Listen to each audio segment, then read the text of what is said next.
On a assisté à notre premier drama de la saison 2026 de Formule 1. Il fallait se lever très très tôt pour assister au Grand Prix du Japon ce matin et pour le coup, on a été servi. Entre des batailles pour la victoire, pour le podium, de très beaux dépassements et malheureusement un accident spectaculaire. Aujourd'hui, on va revenir sur cette course qui, mine de rien, est peut-être l'une des meilleures au vu du circuit et des dernières éditions. Peut-être que vous n'êtes pas d'accord, donc restez bien jusqu'au bout de cette vidéo. Et si vous n'étiez pas debout ce matin, installez-vous confortablement car vous êtes au bon endroit. C'est l'heure de faire le débrief du Grand Prix du Japon 2026 de Formule 1.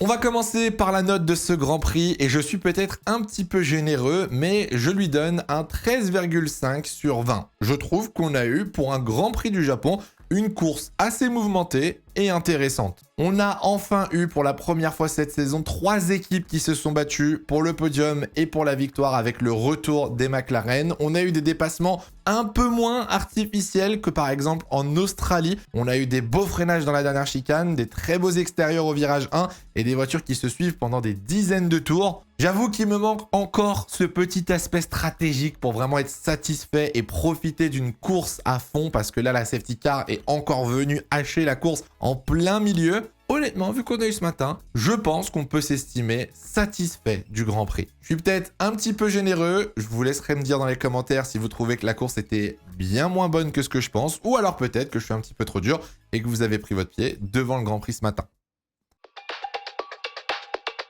On va commencer ce conseil de classe avec un revenant, Oscar Piastri, et félicitations à l'Australien qui a réalisé un week-end exceptionnel. Enfin, un départ après 2 DNS en ce début de saison. Oscar Piastri a réalisé un week-end complet de A à Z, avec une excellente qualification en se mettant sur la 3e place sur la grille et avec un excellent départ, il faut le souligner, en prenant la tête du Grand Prix dès le premier virage. Je vous avoue que j'ai été assez surpris quand j'ai vu que Piastri a presque fait un meilleur départ que Charles Leclerc. Et puis derrière, tout simplement, Oscar a déroulé pendant une bonne partie de la course. Il était un concurrent sérieux à la victoire et a réussi à tenir George Russell à quasiment 2 secondes. Le rythme était excellent et Piastri voyait bien qu'il y avait une énorme occasion à saisir aujourd'hui, sauf que malheureusement, au 22e tour, la safety car est sortie et profite à Antonelli qui reprend la tête de la course et à partir de là, c'était quasiment foutu malheureusement pour Oscar Piastri qui a quand même très bien tenu sur une très bonne fin de course.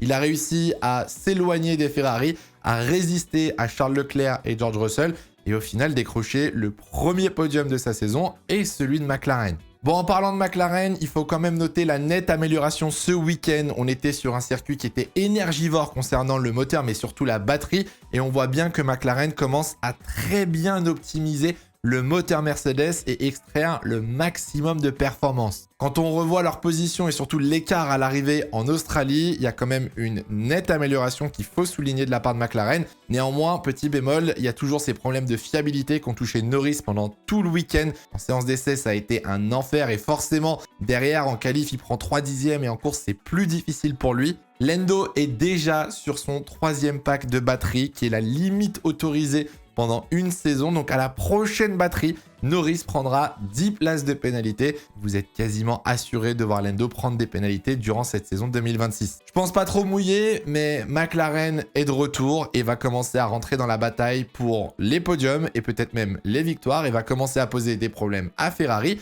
et peut-être même Mercedes. Bon, en parlant de Ferrari, on va être honnête, on va mettre un mot dans le carnet. Voilà, c'est le premier week-end compliqué de la Scuderia cette saison. Alors, il faut remettre du contexte car forcément, on savait que ce week-end à Suzuka allait être plus difficile que les précédents. Je vous l'ai dit, c'est un circuit énergivore et on l'a bien vu dans le premier secteur, la Ferrari possède toujours un avantage au niveau du châssis, mais malheureusement, avec le nombre de zones de pleine charge, la Ferrari ne pouvait tout simplement pas lutter face au moteur Mercedes et ça s'est vu dès les séances d'essai. Une voiture très compliquée à conduire avec beaucoup de glisse sur les deux voitures. Lewis Hamilton l'a dit très tôt dans le week-end, il n'avait pas confiance en sa voiture et était en grosse difficulté avec la dégradation de ses pneus arrière. On a retrouvé un Charles Leclerc extrêmement frustré, surtout après la qualification et la mauvaise gestion de sa batterie. Bon, au final, ça reste un podium quand même pour Charles Leclerc, mais une 6e position pour Lewis Hamilton qui a été en difficulté aujourd'hui. Je vous avoue qu'à un moment, j'y ai cru pour le podium de Lewis, mais rapidement, Leclerc avait un meilleur rythme sur la fin de course et il a malheureusement pas pu résister face à Lando Norris dans les derniers tours. Le seul petit point positif pour la Scuderia, c'est qu'on a encore eu le droit à un très beau spectacle avec les batailles et les dépassements offerts par et Leclerc et Hamilton. Charles, par exemple, lors de son duel avec Russell et ses dépassements au virage 1 par l'extérieur. Norris et Hamilton ont eux aussi eu un gros duel pendant plusieurs tours avec des très beaux dépassements. Et comme d'habitude, nos deux cow-boys nous ont fait le spectacle en se battant au premier virage et une petite touchette qui heureusement n'a pas eu d'incidence. Vasseur l'a dit, à Miami, ce sera le début d'un tout nouveau championnat avec beaucoup d'évolutions sur quasiment toutes les voitures. La hiérarchie risque d'évoluer et les écarts entre les voitures aussi. N'oubliez pas, la première phase d'adieu va elle aussi arriver, donc ce sera le moment pour Ferrari de se rapprocher et espérer viser un petit peu plus haut, parce que maintenant il va falloir se méfier, non seulement Mercedes est devant, mais McLaren va commencer à les embêter. On y est, la saison de Andrea Kimi Antonelli est officiellement lancée. Après sa victoire en Chine il y a 2 semaines, Antonelli a pris la pole position à Suzuka et la victoire en totale maîtrise. Alors oui, Antonelli a dominé son coéquipier ce week-end et vous avez sûrement suivi que Russell a fait des changements de dernière minute sur les suspensions arrière de sa voiture qui ont un peu ruiné sa qualification et grandement compliqué son Grand Prix. Pour ce qui est d'Antonelli, bon, on va pas se mentir, la course n'avait pas débuté de la meilleure des manières. Parti en pole position, le jeune Italien s'est retrouvé du coup 6e à la fin du premier tour après un départ catastrophique. Il est resté bloqué derrière Norris pendant un premier temps, puis Charles Leclerc sur le premier relais. Sauf que, comme tous les grands pilotes qui gagnent des courses, forcément, il faut de la chance à un moment. Et Antonelli l'a dit lui-même, il a été extrêmement chanceux sur ce coup-là. Au 22e tour, la safety car est sortie. Antonelli est propulsé en tête de la course devant Oscar Piastri. Et puis à ce moment-là, forcément, Antonelli n'a plus qu'à dérouler tout simplement. Avec un excellent rythme sur les hards, il faut le dire. Aucune erreur, une maîtrise totale des meilleurs tours. Bref, une fin de course parfaite pour le pilote italien. Au global, oui, la course n'est pas parfaite. Le départ est raté encore une fois. La première partie de la course est difficile. La safety car clairement lui sauve les miches. Mais le plus important, c'est la victoire. C'est de prouver à Mercedes que quand Russell n'est pas là, Mercedes peut compter sur Antonelli pour aller chercher la victoire. Je vous avais posé la question la semaine dernière, est-ce que Kimi est prêt à rivaliser avec Russell en 2026? Alors il y avait une grosse majorité qui disait que c'était beaucoup trop tôt pour se prononcer et que ça allait quand même être difficile. Certains étaient assez confiants de voir Antonelli dominer George Russell. Moi je vais être avec la majorité. Je vous avoue que je pense que pour l'instant Antonelli réussit à récupérer des miettes, à se sauver un petit peu à chaque fois, mais je pense que à la longue Russell va prendre l'avantage et va être très difficile à battre. N'oubliez pas que même si Antonelli fait un début de saison exceptionnel, il est le plus jeune leader de l'histoire de la Formule 1 au championnat pilote. Il faut quand même se rappeler qu'une saison peut très vite basculer. N'oubliez pas ce qui s'est passé avec Piastri l'année dernière, où on le voyait très facilement remporter le titre. Il y a quand même 22 Grands Prix cette année et il peut se passer encore beaucoup de choses dans les prochains mois. On verra ce que ça va donner dans un mois, parce que oui, il faut attendre 35 jours avant le Grand Prix de Miami, mais on verra si cette dynamique va continuer. On verra comment Russell va essayer de sortir la tête de l'eau, mais en tout cas, je pense que du côté de chez Mercedes, on est très heureux parce qu'on a la confirmation que les deux pilotes sont prêts pour se battre pour le titre et remporter un maximum de courses. Pour terminer ce conseil de classe, je vais mettre 1 heure de colle, cette fois-ci, à la réalisation. J'en ai marre depuis le début de la saison parce que c'est en train de ruiner cette nouvelle réglementation. Ça fait littéralement 3 courses d'affilée qu'on ne voit que 3 équipes à la télé et c'est celle du top 5. Je vous jure, j'ai pas fait les calculs, mais on a au moins eu 85% du temps une Mercedes, une Ferrari ou une McLaren à l'écran, alors qu'il y a des batailles de partout dans le midfield. Alors oui, forcément, on s'intéresse à la tête de la course. On s'intéresse à ce qui se passe sur le podium, on s'intéresse aux gros noms, mais franchement, il y a tellement de choses à montrer. Je trouve ça vraiment dommage de ne pas profiter de cette nouvelle réglementation qui nous permet d'avoir plus de dépassements pour pas faire le tour de tout ce qui se passe pendant la course. On nous oblige à plisser les yeux pour regarder dans un petit carré au niveau du classement pour regarder un on-board et voir si le mec va réussir à dépasser ou quoi, alors que sur l'écran global, on nous montre 2 voitures qui ne se suivent où il n'y a absolument aucune action. Si je prends l'exemple de ce week-end, on n'a pas vu une miette de la bataille entre Gasly et Verstappen. Nada. Lawson qui remonte dans les points et gagne 5 positions. Nada. Les duels des Audi. Nada. Hadjar dans le midfield? Nada. Je le mentionne, mais Gasly a fait une course exceptionnelle, termine 7ème devant Verstappen, mais avec des défenses incroyables. Max n'a pas réussi à doubler l'Alpine. On n'a pas vu une seule action pendant la course. Il y a au moins une vingtaine de dépassements par week-end de course que l'on ne nous montre pas. Alors oui, j'entends, c'est des batailles pour la P7, la P10, la P11. C'est peut-être pas les batailles les plus sexy, mais merde, on a une réglementation qui nous permet d'avoir de l'action, des dépassements. C'est dommage de rester sur les Ferrari et les Mercedes qui se suivent pendant 15 tours à 3 secondes. Je sais que c'est le début de l'année, je sais que le focus il est justement sur les leaders, sur Mercedes et Ferrari, etc. Mais au vu des dernières années, avec la Real, on a déjà eu beaucoup de problèmes. J'ai peur que cette année, vu le nombre d'actions qui se passent en piste, la Real ne soit tout simplement pas capable de suivre l'action et de nous la présenter correctement. J'espère qu'on aura l'occasion de voir plus de voitures à la télé, parce que oui, c'est que la 3e course, c'était mon petit coup de gueule, mais j'en ai marre de devoir regarder le live timing, de devoir plisser les yeux sur le classement pour essayer de voir qui dépasse qui. J'aimerais bien qu'on me montre toutes les voitures à la télé, que tout le monde puisse avoir son petit temps d'écran et qu'on puisse profiter de ça avec une Real compétente.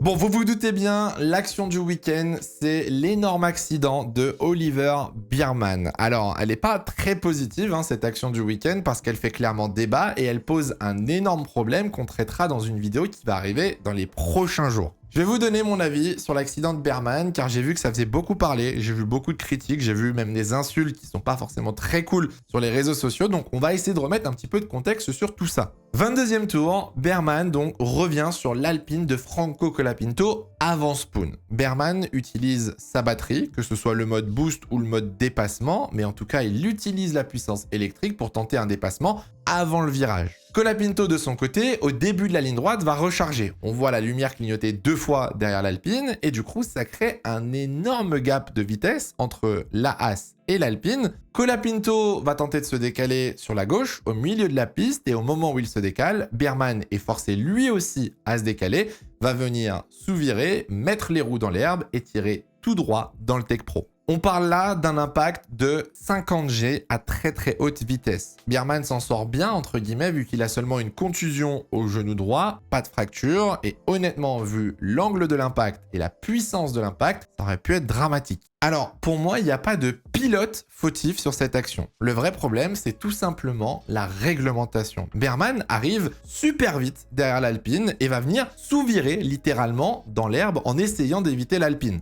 Oui, Colapinto se décale sur la gauche, mais il laisse largement la place pour une voiture à gauche et largement la place pour une voiture à droite. Donc au final, si vous voulez pénaliser Colapinto, même le bannir pour une course, pour quelle raison ? Parce que son pilotage n'est pas dangereux, la même action l'année dernière n'aurait posé aucun problème, il ne pousse pas un pilote en dehors de la piste, il lui laisse assez de place, et au final, c'est pas lui qui crée le danger. Le vrai problème, c'est le delta de vitesse. C'est ça le vrai danger aujourd'hui. Norris, Albon, Sainz, ils en ont tous parlé. C'est super dangereux d'avoir des écarts de vitesse de pointe aussi grands. On parle là de 50 km/h sur une zone de dépassement. Qu'est-ce que vous voulez faire? Comment est-ce que Biermann aurait pu éviter une voiture au ralenti? Comment une voiture peut réagir à une vitesse pareille dans des conditions pareilles? Alors, imaginez-vous maintenant si cette situation se reproduit, mais à Bakou ou encore pire, à Spa dans le Raidillon. Depuis le début de la saison, on le sait, ces modes dépassement vont créer un écart de vitesse beaucoup trop important et ça rend les situations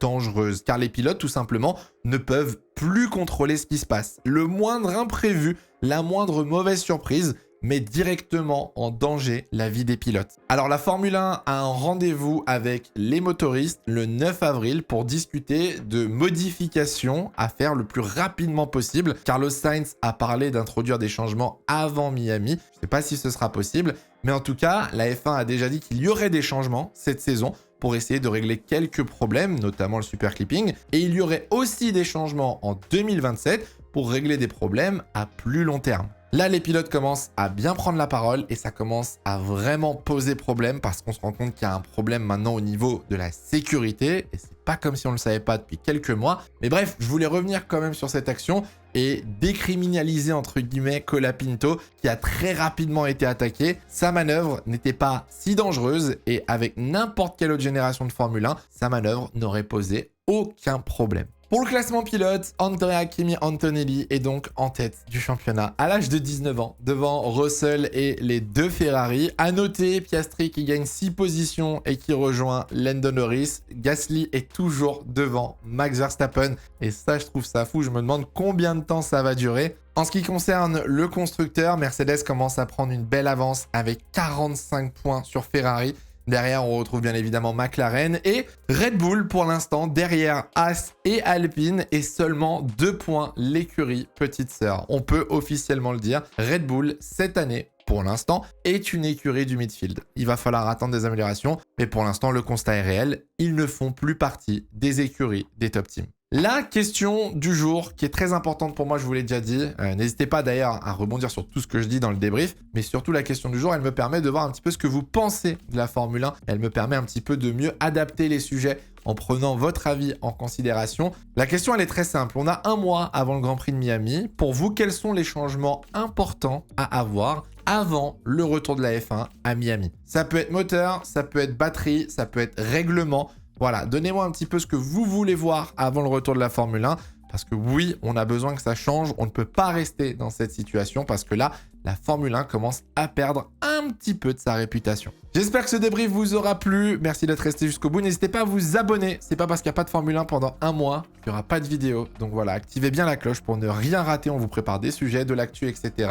Et puis on va attendre le prochain débrief dans un mois à Miami, début mai. En attendant, faites attention à vous. Prenez soin de vous. C'est le plus important. Ciao, ciao.